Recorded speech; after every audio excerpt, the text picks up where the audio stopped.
Abror Muxtorali men haqimda gapirganlarni menga tashlayaptilar odamlar. Men hayronman.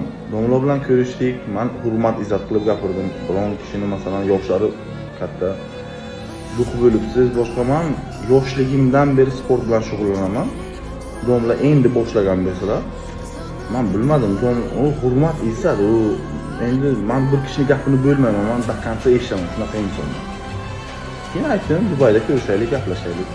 Bu yoqda aytildi, Bitcoinni men daqqancha harom demayapman. Chunki men aytdim, mexanizmini bilmasam turib, qanday qilib harom deyish mumkin. Aroqni ishlab chiqarish mexanizmini bilmasam ham men uni harom deb bilaman dedilar. To'g'ri, chunki uni Alloh harom degan dedim.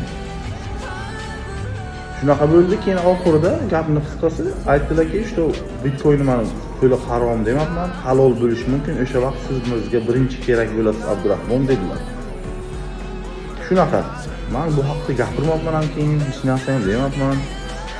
Dollar bilan Bitcoin farqi nima? Dollarni halol deyapti insonlar, bankni, o'sha ribo, boshqa narsa qanday qilib Bitcoin o'zi uni boshqa narsalarga ishlatish, u pichoqni ham olib odam o'ldirish mumkin. Pichoqni olib ovqat pishirish mumkin. Pul, oddiy pul Bitcoin. Oddiy. Texnologik progress bu. Kelajak. Telefon yangilanib kelyapti, pul ham evolyutsiyaga uchraydi kelyapti. Bo'ldi, boshqa narsa emas.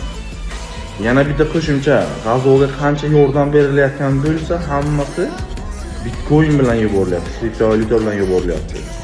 Dollar, qanaqadir fiat valyutalar yordam bermadi, chunki ular boshqaruvda.